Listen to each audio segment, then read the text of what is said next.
Hello students and welcome back to the channel once again. In today's video we are going to discuss about the writing section of English examination.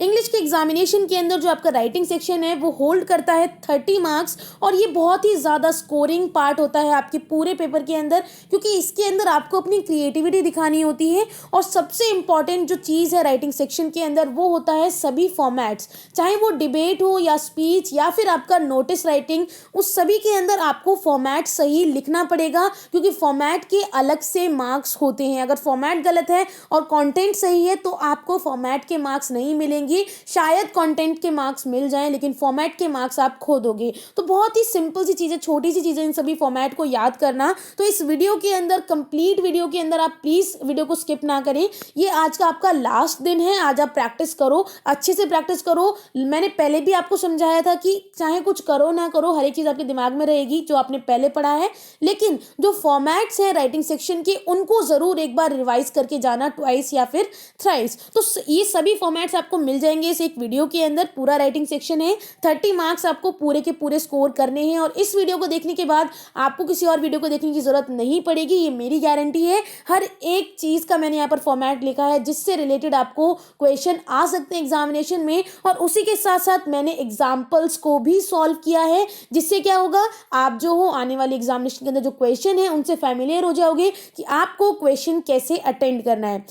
सबसे पहला जो हमारे यहाँ पे format हम देखेंगे वो देखेंगे अबाउट नोटिस। नोटिस क्या होता है? नोटिस एक मीडियम होता है जिससे हम कन्वे करते हैं अपना एक single message to the mass of the people. सभी को एक टाइम में हम नोटिस दे सकते हैं। क्या करते हैं, स्कूल के अंदर नोटिस प्रोवाइड होता है, नोटिस बोर्ड के ऊपर नोटिस लग जाता है, डेट शीट लग जाती है और सभी को पता चल जाता है। Same goes with this kind of notice. अब आपको ये देखना है कि नोटिस आप लिख कैसे सकते हो, ठीक है। इसका फॉर्मेट होता है, सबसे पहले शुरू होता है नेम ऑफ द इंस्टीट्यूशन की, ठीक है, जहां पर वो पर्टिकुलर इवेंट हो रहा है, नेम ऑफ द ऑर्गेनाइजेशन या फिर नेम ऑफ द स्कूल। उसके बाद एक लाइन का आप गैप दे सकते हो, फिर आप यहाँ पर लिखते हो नोटिस, जो कि बहुत ही ज़्यादा हमेशा याद रखिएगा, स्मॉल लेटर्स में मत लिखिएगा, बोल्ड और कैपिटल लेटर्स में लिखिएगा। उसके बाद हम आते हैं, इस कॉर्नर पे आपकी डेट आ जाती है। डेट के बाद सामने आपका, यानी कि एक लाइन नीचे आप लिखोगे टाइटल, आपकी जो भी एनुअल फंक्शन होने वाला है या फिर कोई भी चीज़ है आपकी, किसके रिगार्डिंग आपका नोटिस है, उसका टाइटल आपको लिखना है या फिर हेडिंग। ओके, उसके बाद आता है main body. Main body content क्या है, जिसके अंदर आपको ये चीज़ें तो इंक्लूड करनी ही करनी है, चाहे कोई भी पर्टिकुलर नोटिस हो, ठीक है। पहला है इवेंट किस चीज़ का है, उसके बाद उसकी क्या डेट है, क्या टाइम है इवेंट का, कहाँ पर है वो इवेंट। उसके बाद चीफ गेस्ट अगर कोई आने वाले हैं तो उनका नाम भी मेंशन करना है। उसके बाद कौन ये नोटिस जारी कर रहा है, उसका नेम और उसकी डेजिग्नेशन, यानी कि उसकी पोजीशन क्या है। ओके, एग्जाम्पल देख लेते हैं तो आपको और अच्छे से समझ में आ जाएगा। नोटिस राइटिंग का एग्जाम्पल है, क्वेश्चन है आपके पास, यू आर राम और Rani of Carmel school Delhi, write a notice to be put up on school notice board regarding the upcoming annual day celebration in your school. Okay, आपके स्कूल में annual day celebration होने वाला है तो आपको उसके रिगार्डिंग एक नोटिस सभी बच्चों को पहुंचाना है। क्या करोगे, स्कूल के नोटिस बोर्ड पे नोटिस लगा दोगे। अब लिखना कैसे है वो, शुरुआत में नेम ऑफ द ऑर्गेनाइजेशन, यानी कि स्कूल का नाम, कैरमल स्कूल दिल्ली। उसके बाद कैपिटल लेटर्स में नोटिस लिख दिया आपने। फिर आपको लिखना है डेट। डेट आप यहाँ लिखो या यहाँ, कोई फर्क नहीं पड़ता है, बस आपको डेट लिखनी है। उसके बाद टाइटल, एनुअल डे सेलिब्रेशन 2019। उसके बाद मेन बॉडी। मेन बॉडी के अंदर क्या क्या आना था, पहला इवेंट, देखते हैं इवेंट यहाँ पे इन्होंने लिखा है नहीं लिखा है।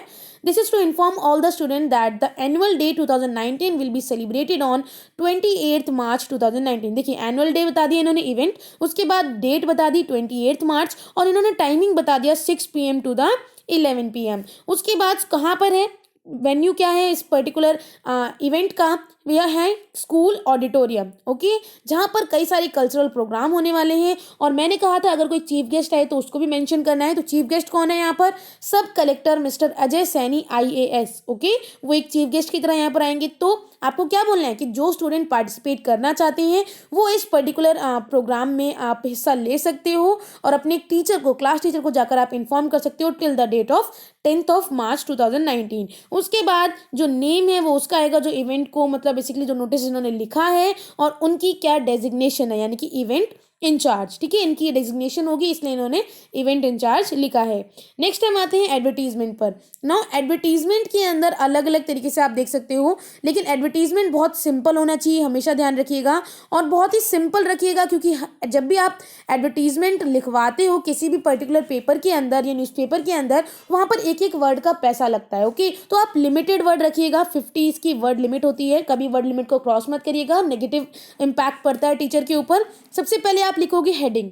हेडिंग किस में आएगी? कैपिटल लेटर्स में, जैसे कि सिचुएशन वैकेंट, ओके, या फिर टू लेट वाली कंडीशन, यानी कि 2 BHK जो फ्लैट है वो वहाँ पर रेंट पर देना चाहते हो तो यहाँ पर आ जाएगा अवेलेबल वाला पोर्शन, ठीक है। उसके बाद इनको क्या चाहिए? वांटेड, अगर सिचुएशन वैकेंट है यानी कि वांटेड वाली कंडीशन आ जाएगी।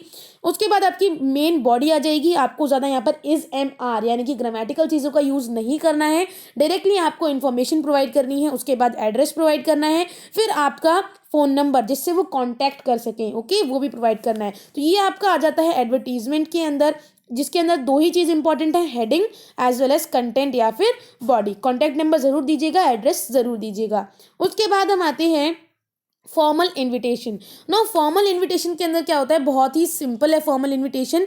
ये देखिए, इसके अंदर क्या होता है कि आप जनरली किसी भी जैसे आप वेडिंग होती है किसी की, तो उसके अंदर वेडिंग इनविटेशन कार्ड हम प्रिंट करवाते हैं, वो भी एक तरीके का फॉर्मल इनविटेशन ही होता है। यहाँ पर हम एग्जाम्पल के साथ देख लेते हैं। देखिए, सबसे पहले जो उसको ऑर्गेनाइज करवा रहे हैं वो कौन है? Mr and Mrs Rajkaran. उसके बाद ये लाइन तो हर जगह आती है, इसको आपको अलग अलग तरीके से मोल्ड करना आना चाहिए। Request the pleasure of your presence on the auspicious occasion of, occasion क्या है?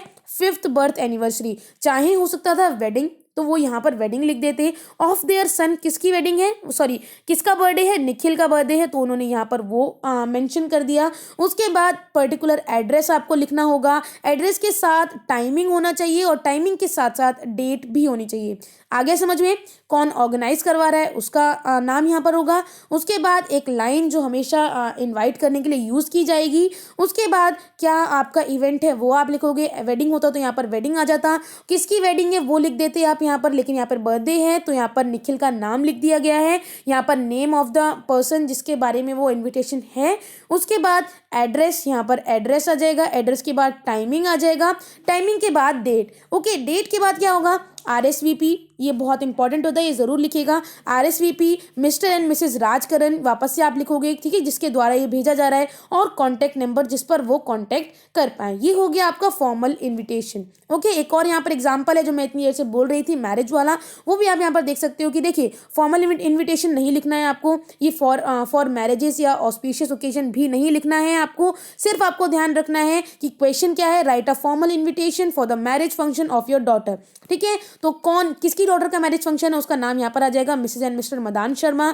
उसके बाद ये लाइन तो हमेशा लिखनी ही है, auspicious occasion of the marriage of their granddaughter, अगर बर्थडे है तो birthday of their granddaughter, ठीक है। सोनाली, उसके पेरेंट्स का नाम, विद श्रीधर यानी कि जो ग्रूम है उसका नाम, उसके पेरेंट्स का नाम। उसके बाद डेट, टाइमिंग, एड्रेस यानी कि वेन्यू, उसके बाद RSVP, और फिर name, address as well as contact number, ठीक है।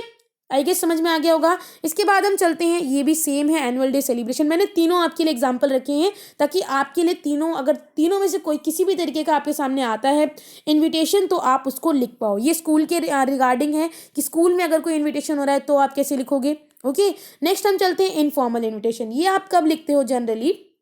इसके अंदर हम I, we, you ये सब लिखते हैं, हम ही, शी और दे से शुरू नहीं करते हैं इनफॉर्मल में। ओके, इनफॉर्मल हम जब लिखते हैं जनरली, देखिए, जब हम छोटी सी ट्रीट देना चाहते हैं अपने फ्रेंड्स को, हालांकि सोशल मीडिया के टाइम पर ये सब नहीं चलता है, बट इंग्लिश के अंदर राइटिंग स्किल्स के अंदर आपका ये राइटिंग स्किल वो टेस्ट ज़रूर करते हैं। तो उसके अंदर क्या होता है कि जब आपको इनफॉर्मल इन्विटेशन लिखना होता है तो इसके अंदर आप जनरली शो करते हो अपना सेंडर का एड्रेस, ठीक है, ये हो गया सेंडर का एड्रेस, फिर डेट, उसके बाद डियर से शुरू करोगे। ओके, डियर जो भी आपका फ्रेंड है जिसको आप ये इनविटेशन भेज रहे हो, उसके बाद पूरी बॉडी, ठीक है, इसके अंदर आप पर्टिकुलर टाइमिंग बता दोगे और एरिया बता दोगे कहाँ पर है, किस चीज़ की पार्टी है वो आप बता दोगे। उसके बाद योर्स ट्रूली और आपका नाम अनुज या फिर अनुजा। ओके, नेक्स्ट हम चलते हैं पोस्टर। नाउ पोस्टर जो है वो बहुत ही इंपॉर्टेंट पार्ट है।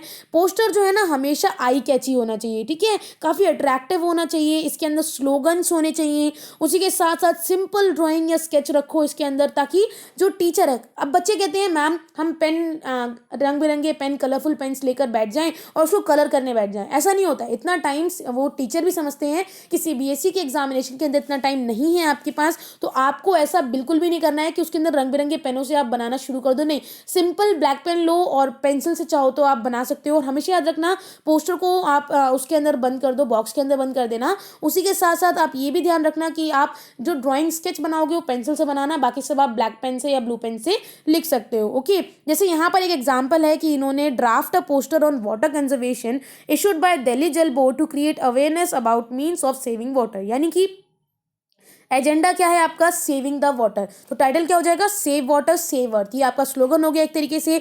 आपने ड्राइंग भी बना दी, ड्रॉप निकलती हुई दिखा दी यहाँ पर, ठीक है, जो कि बहुत एवरी ड्रॉप इज प्रेशियस, बहुत इंपॉर्टेंट है। आपको क्या कर सकते हो, अब यहाँ पर देखिए, पोस्टर के साथ साथ आपको ये भी पता होना चाहिए ना कि पोस्टर के अंदर आप क्या क्या चीज़ें लिख सकते हो, राइट। तो यहाँ पर कॉमन टॉपिक्स क्या क्या हैं, जनरली जो कॉमन टॉपिक हैं वो हो सकते हैं clean city camping, green Delhi, clean Delhi, world environment day के ऊपर आपसे पूछा जा सकता है, ठीक है, सेव इन्वायरमेंट, या फिर आपका सेव वाटर जो आपने यहाँ देख ही लिया है, वाटर हार्वेस्टिंग, अर्थ डे के ऊपर जो आपकी प्रिवेंशन वाले जो प्रोग्राम्स होते हैं, जैसे कि prevention against the dengue, prevention against the malaria, इन सब के ऊपर पोस्टर पूछा जा सकता है। या फिर आप पोस्टर तो अलग अलग तरीके के बना सकते हो, ऐसा कोई बात नहीं है, बस आप उसको सिंपल रखना, ज़्यादा कलरफुल मत बनाना, और हर ये होना चाहिए कि आपका प्रॉपर मैसेज कन्वे हो जाए। बस ये मैं एक लाइन में बोलना चाहूँगी, प्रॉपर मैसेज कन्वे हो जाए। जैसे कि आप देख सकते हो ये पानी के लिए है कि पानी को सेव करो, तो यहाँ पे वार्निंग लिख दिया गया, बहुत कैची है, ठीक है, कि पानी बहुत एसेंशियल है लाइफ के लिए, और यहाँ पर ड्रॉप्स भी बनाकर दिखा दी, और अब लास्ट में आप लिखोगे कि आप कैसे उसको सेव कर सकते हो, ठीक है, कंक्लूजन में आप वो लिख दोगे। तो ये सभी क्या है, ये सभी पोस्टर्स के एग्जाम्पल है जो मैंने यहाँ पर डिस्कस किए हैं आपके साथ। नेक्स्ट हम चलते हैं फॉर्मल लेटर के फॉर्मेट पर। नाउ फॉर्मल लेटर का फॉर्मेट बहुत ईजी है। बच्चे कहते हैं मैम चेंज हो गया, अब लेटेस्ट कुछ और है, ये कुछ और है, नहीं, मेरी बात मानो, 3 या 4 स्टेप में आपका पूरा फॉर्मेट हो जाएगा। कैसे, सबसे पहले सेंडर का एड्रेस, यानी कि आप अपना एड्रेस लिखोगे, उसके बाद एक लाइन छोड़ देना, उसके बाद डेट लिख दो, डेट के बाद भी एक लाइन छोड़ देना, उसके बाद रिसीवर का एड्रेस, ठीक है, जिसको आप भेज रहे हो उसका एड्रेस, उसके बाद सब्जेक्ट के ऊपर नीचे एक लाइन छोड़ देना, ठीक है, सब्जेक्ट लिखोगे, सब्जेक्ट के ऊपर नीचे एक लाइन का गैप दोगे, फिर सर लिख के अपनी पूरी बॉडी जो भी आपका कंटेंट है मेन, जिसके ऊपर पूरा लेटर है, आपको वो लिखना है। उसके अंदर क्या क्या आना चाहिए, इंट्रोडक्शन दोगे अपना, उसके बाद या फिर जो आपका प्रॉपर एजेंडा है जिसके बारे में आप बात करना चाहते हो उसके बारे में इंट्रोडक्शन दोगे, फिर मेन कॉन्टेंट जो आपका वो है, उसके बाद कंक्लूजन, किस तरीके से उस चीज़ को रोक सकते हो, या फिर क्या वो चीज़ है जिसके बारे में आप बात कर रहे हो उन पर्टिकुलर रिस्पेक्टिव पर्सन से, वहाँ पर कंक्लूजन के साथ आप खत्म करोगे। उसके बाद कॉम्प्लीमेंट्री, यहाँ पर क्लोजिंग लाइन आ जाती है जिसके अंदर आप थैंकिंग यू लिखते हो, फिर आप चाहो तो योर्स सिंसियरली लिख सकते हो, या फिर योर्स फेथफुली, या फिर योर्स ट्रूली, अपना नाम और अपनी डेजिग्नेशन। ओके, सिंपल है बिल्कुल। एक आपको डेट से ऊपर नीचे लाइन छोड़नी है, एक आपको सब्जेक्ट से ऊपर नीचे लाइन छोड़नी है, सिर्फ 2 जगह लाइन छोड़नी है और बाकी कहीं पर भी लाइन नहीं छोड़नी है, ठीक है। अगर सिंपल चीज़ों में देखना चाहो कि मैम हमें उसमें थोड़ा सा नहीं समझ में आया, यहाँ समझा देती हूँ। सेंडर का एड्रेस, एक लाइन का गैप, डेट एक लाइन का गैप, रिसीवर का एड्रेस एक लाइन का गैप, सर नॉट सर, यहाँ पर आप इसको अबव लिख देना, सब्जेक्ट पहले आएगा, सर नीचे आएगा, ओके, ठीक है, सब्जेक्ट से ऊपर नीचे लाइन, सर यहाँ पर आ जाएगा, उसके बाद कंटेंट आएगा मेन, उसके बाद सिग्नेचर या फिर योर्स ट्रूली जो आप लिखते हो, thanking you, yours truly, yours faithfully, वो लिखने के बाद अपना नाम। ओके, नेक्स्ट टाइम आते हैं आर्टिकल पर। नाउ आर्टिकल के अंदर यहाँ पर आपके सामने एग्जाम्पल दिया भी हुआ है इन्होंने, बहुत इंपॉर्टेंट एग्जाम्पल है, जिसके अंदर व्हाट इज एलिंग अवर टूरिज्म, यानी कि यहाँ पर जो टाइटल है आर्टिकल के अंदर, याद रखिएगा सबसे शुरू में आप लिखोगे टाइटल, उसके बाद लिखोगे, 2 ही चीज़ें आर्टिकल के अंदर इंपॉर्टेंट होती हैं, नीचे कुछ भी नहीं है, सिर्फ 2 ही चीज़ें इंपॉर्टेंट है, पहला टाइटल और उसके बाद बाय जो भी उसको लिख रहा है। यहाँ पर क्या नाम दिए हुए हैं, आस्था अवस्थी, तो बाय आस्था अवस्थी। इंग्लिश के एग्जामिनेशन के अंदर जब तक आपको नेम नहीं दिया गया है तब तक आप कोई भी नेम मेंशन नहीं करोगे, XYZ लिखकर उसको छोड़ दोगे, ओके। उसके बाद आपका मेन कंटेंट आ जाएगा जिसके अंदर सबसे पहले किस चीज़ के ऊपर आप बोल रहे हो उसका इंट्रोडक्शन दोगे, फिर आपकी मेन बॉडी जिसके अंदर आपका मिडिल पैराग्राफ आ जाएगा पूरी इंट्रोडक्शन के बाद, जो मेन कंटेंट है, मेन कंटेंट के बाद आप उस चीज़ को कैसे सुधार सकते हो, कैसे वो चीज़ और बढ़िया हो सकती है, या फिर वो चीज़ इतनी बढ़िया है तो उसमें क्या क्या चेंजेस ला सकते हो, ठीक है, वो आ जाएगा कंक्लूडिंग पैराग्राफ में। नीचे कुछ नहीं लिखना होता है, सिर्फ ऊपर की 2 चीज़ों का इसका फॉर्मेट होता है कि पहला टाइटल और दूसरा बाय वटेवर, बाय लगाना हमेशा याद रखिएगा, और जो राइटर है उसका नाम, ठीक है। यहाँ पर ये सेम चीज़ है लेकिन एक अलग तरीके से समझाई गई है, तो आप इससे भी समझ सकते हो। नेक्स्ट हम चलते हैं रिपोर्ट, ठीक है। रिपोर्ट के अंदर क्या होता है, पहले हेडिंग डालते हैं रिपोर्ट की कि क्या टाइटल है, उसके बाद समझ लीजिए अभी ये जो अटैक हुआ है, पुलवामा अटैक हुआ है, इसके बारे में तो पहले यहाँ पर हेडिंग आ जाएगी, फिर बाय में क्या आ जाएगा, बाय जिस भी रिपोर्टर ने उस चीज़ को रिपोर्ट किया है। उसके बाद प्लेस क्या है, डेट क्या है, वो आपको मेंशन करनी है। उसके बाद मेन कंटेंट लिखोगे, फिर कंक्लूजन में जो भी होगा वो आपको लिख देना है। ठीक है, कंक्लूजन में जो भी वहाँ पर हुआ वो आपको वहाँ पर लिख देना है। और यहाँ पर मेन कंटेंट में आपको पहले इंट्रोडक्शन देना है, फिर उसके बारे में बताना है।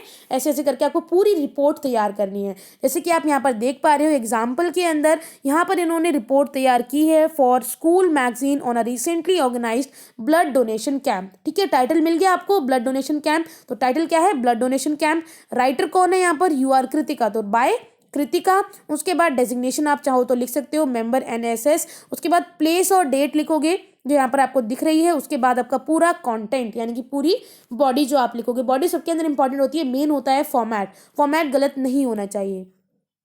उसके बाद आते हैं हम स्पीच के ऊपर। स्पीच के अंदर क्या करते हो, सबसे पहले लिखोगे टाइटल, उसके बाद गुड मॉर्निंग से शुरू करोगे। गुड मॉर्निंग से शुरू करने के बाद आप क्या करोगे, I welcome you all on the occasion of, जो भी आपका ओकेजन है, ओके, जहाँ पर भी आप वो चीज़ वो स्पीच दे रहे हो वो। उसके बाद आप उसके पर्टिकुलर जिस भी चीज़ के बारे में बोल रहे हो उसका टाइटल यहाँ पे वापस से लिख देना। उसके बाद कंटेंट लिखना, फिर कंक्लूडिंग लाइंस जो भी आप जो कंक्लूजन आता है एक पर्टिकुलर स्पीच का आप वो लिखोगे। उसके बाद थैंक यू लिख के उस स्पीच को एंड कर देना। अगर आपको यहाँ पर चीज़ें नहीं समझ में आ रही हैं तो मैं डिस्क्रिप्शन बॉक्स में लिंक दे दूंगी। टॉपर की आंसर शीट मैंने एनालाइज की थी और टॉपर की आंसर शीट से मैंने आपको पूरा समझाया था कि टॉपर अगर वैसे लिख रहा है तो इसका मतलब वो सही तरीका है, उसको उसमें मार्क्स मिले हैं तो आपको भी मार्क्स मिलेंगे। देखिए ये स्पीच है, सबसे पहला है टाइटल, ठीक है, जो पर्टिकुलर इवेंट हो रहा है, welcome to the teachers day function. उसके बाद एड्रेस क्या है, एड्रेस क्या है यानी कि आप पहले उनको वेलकम करोगे लोगों को, वो कैसे करोगे, गुड मॉर्निंग्स के साथ, ठीक है, गुड मॉर्निंग एवरीवन। उसके बाद ओपनिंग लाइंस हमेशा यही होनी चाहिए, I welcome you on the I welcome you all on the occasion of teachers day, जो भी ओकेजन है वो। उसके बाद आप यहाँ पर उसके बारे में थोड़ा बहुत लिख दोगे टीचर्स डे के बारे में। उसके बाद आप पूरी अपनी जो मेन कंटेंट है उसके बारे में लिखने वाले हो, स्पीच देने वाले हो। फिर जो कंक्लूडिंग लाइन है, जैसे कि टीचर्स डे पर इन्होंने कंक्लूडिंग लाइन क्या लिखी है, in order to salute the selfless souls like our teachers we are putting up a few programs on stage. ठीक है, उसके बाद वो प्रोग्राम शुरू हो जाएंगे और आपको क्लोजिंग नोट यानी कि थैंक यू बोलकर स्पीच एंड कर देनी है। उसके बाद हम आते हैं 10th है आपका डिबेट। डिबेट के अंदर आप हमेशा शुरू करोगे रिस्पेक्टेड जजेस एंड टीचर्स के साथ, ओके, हमेशा शुरू होगा डिबेट रिस्पेक्टेड जजेस एंड टीचर्स के साथ। उसके बाद आएगा आपका एक लाइन का आप गैप देना। उसके बाद today I stand before you यानी कि मैं आपके सामने खड़ी हूँ टू एक्सप्रेस माई व्यूज़, हमेशा ये लाइन ज़रूर लिखना, टू एक्सप्रेस माई व्यूज़। जो भी आप बोलते हो वो आपके ओपिनियन होते हैं, वो कोई डिसीजन नहीं होता है, ठीक है। तो to express my views for the motion of the given topic debate, जो भी आपका डिबेट का टॉपिक है वो आपको यहाँ पर लिख देना है और आप उसके अगेंस्ट में हो या फेवर में हो वो भी आपको यहाँ पर लिख देना है। फिर आपका प्रॉपर कंटेंट जो भी आप बोलने वाले हो डिबेट में, चाहे वो अगेंस्ट में हो उस पर्टिकुलर टॉपिक के या फिर फेवर में हो, वो आप यहाँ पर लिखोगे। उसके बाद कंक्लूजन आप यहाँ पर लिख दो। कंक्लूजन में कि आप अगर वो आप उसके अगेंस्ट में हो तो वो चीज़ कैसे सही हो सकती है, अगर आप फेवर में हो तो वो चीज़ और अच्छी कैसे हो सकती है, वो आप यहाँ पर कंक्लूजन लाइन में लिख दोगे। और उसके बाद thank you for listening to my views patiently, यानी कि बेसिक सी बात है, थैंक यू कर देना, ठीक है। डिबेट यहाँ पर एंड हो जाता है। उसके बाद आता है एक एग्जाम्पल डिबेट के ऊपर, ठीक है। पहले है एड्रेस टू द लिसनर, पहले आप उनको वेलकम करो, वार्म वेलकम करो उनका रिस्पेक्टेड जजेस एंड टीचर्स के साथ। उसके बाद अपनी जो मेन लाइन है आपकी ओपनिंग लाइन जिसको आप बोलते हो, today I stand before you to express my views for the motion of the given topic for debate. और टॉपिक क्या है आपका, I believe that the uniform is an essential part of school education. धीरे धीरे खत्म होता जा रहा है, अबॉलिश्ड होता जा रहा है यूनिफॉर्म का कल्चर जो है, तो वो चीज़ जो है खत्म होती जा रही है, उसके अगेंस्ट में हूँ, उसको आना चाहिए। यूनिफॉर्म जो स्कूल का बहुत इसेंशियल पार्ट होता है, यूनिफॉर्म पहनने के बाद ही बच्चे पता चलते हैं अच्छा ये स्कूल के बच्चे हैं, ये स्कूल के बच्चे हैं, तो वो बहुत इसेंशियल पार्ट है। तो इसके पर्टिकुलर इंट्रोडक्शन से ही ये पता चल गया कि भाई ये फेवर में बोलने वाले हैं। उसके बाद आपको प्रॉपर अपनी बॉडी के अंदर मेंशन करना है जो भी आप बोलना चाहते हो। उसके बाद कंक्लूजन में क्या आना चाहिए कि आपकी ओपिनियन में इस चीज़ को सुधारने के लिए क्या करा जा सकता है। In my opinion uniform is a symbol of keeping each student at the same place without any sense of impartiality, okay, it is one of the most essential part of the school. उसके बाद concluding lines closing lines क्या होनी चाहिए आपकी, thank you for listening to my views patiently, end हो गया। अब एक चीज़ जो बच्चे जिसमें डरते हैं वो है नोट मेकिंग, ठीक है, राइटिंग सेक्शन में नहीं है, रीडिंग सेक्शन में आता है, पता है मुझे, लेकिन बहुत इंपॉर्टेंट है नोट मेकिंग। उसके अंदर क्या करोगे, पहले टाइटल लिख देना, ठीक है, पहले हेडिंग लिख देना, उसके बाद हेडिंग के बाद आएगी सब हेडिंग, ठीक है, जो आप मेन पॉइंट्स बनाओगे, उन मेन पॉइंट्स के भी अंदर कुछ हेडिंग्स आती होंगी जिनके कुछ पॉइंट बदलते होंगे, वो पॉइंट आप यहाँ पर लिख दोगे, जैसे कि 1A और 1B। अब 1B जो है ना वो हो गया आपका सब हेडिंग, सब हेडिंग, ओके। सब हेडिंग के अंदर भी 2 से 3 पॉइंट अगर बनते हैं तो आपने उसके सब पॉइंट उसको बना दिया। इस तरीके से आप दूसरा सब हेडिंग बनाओ, तीसरा, ऐसे करके 5 सब हेडिंग आपको बनानी है। और इन्हीं नोट्स के अंदर आपको क्या करना है, एब्रीविएशंस ढूंढने हैं। जैसे कि अगर मैं हेडिंग वर्ड की बात करूं तो मैं यहाँ पर हेडिंग वर्ड को कैसे एब्रीविएशन बना सकती हूँ, हेड, और यहाँ पर लिख दूं 1, यानी कि मेरी पहली एब्रीविएशन है। और जब मैं यहाँ पर देखो एब्रीविएशन को कैसे इन्होंने एब्रीविएशन बनाया, ABBR, एविएशन को कैसे इन्होंने एब्रीविएशन बनाया, AVT, फैमिली को क्या करा, FMLY। तो आप अपनी खुद की एब्रीविएशन एक पर्टिकुलर पैराग्राफ में से बना सकते हो, okay. So guys, I hope आपको समझ में आया हो। यहाँ पे एक और चीज़ बताना चाहूँगी, नोट मेकिंग के साथ समरी भी आती है, तो प्लीज़ समरी कभी भी प्रॉपर वही पैराग्राफ उठाकर मत लिख देना। जो नोट्स बनाए हैं उनको इंटरकनेक्ट करना एक दूसरे के साथ, थोड़े बहुत ग्रामेटिकल यूज़ करना, अपनी ग्रामर का यूज़ करना, और सभी को वर्ड्स को आपस में जोड़ देना। इससे क्या है, समरी भी बन जाएगी और टीचर के ऊपर इंप्रेशन भी अच्छा पड़ेगा, ओके। तो आई होप आपका लास्ट डे बहुत अच्छा जा रहा होगा, सारी तैयारी पूरी हो गई होगी। एक बार मैं चाहती थी कि आप इन सभी फॉर्मेट्स को देख लो, और आई होप आपने सभी फॉर्मेट्स को अच्छे से रिवाइज कर लिया होगा। अब आपको कुछ पैनिक नहीं करना है, बहुत इजी पेपर आने वाला है, डोंट वरी, इंग्लिश का पेपर सबसे ईजी होता है, और उसके साथ साथ आप बहुत अच्छा स्कोर करोगे। बस neat and clean hand writing रखना, और जो जो बातें मैंने सिखाई थी टॉपर की आंसर शीट एनालाइज करते टाइम, उन बातों को ज़रूर ध्यान रखना, बहुत अच्छे से स्कोर करोगे आने वाले एग्जामिनेशन के अंदर, जो कि कल ही है। तो पैनिक बिल्कुल नहीं करना है, रिलैक्स माइंड के साथ जाना है, and all the best for your coming examination. Description box में चेक कर लो, टॉपर की आंसर शीट का एनालिसिस डाल दिया है। लास्ट टाइम में आपको लास्ट मिनट में क्या क्या टिप फॉलो करनी चाहिए वो भी डाल दिए, वीडियो की लिंक नीचे ऑलरेडी वीडियो अपलोड हो चुकी है। तो अगर आप तक आपने वो वीडियो नहीं देखी तो प्लीज़ देख लेना। With that said, all the best for your coming examination. Thank you so much, have a good day, bye bye.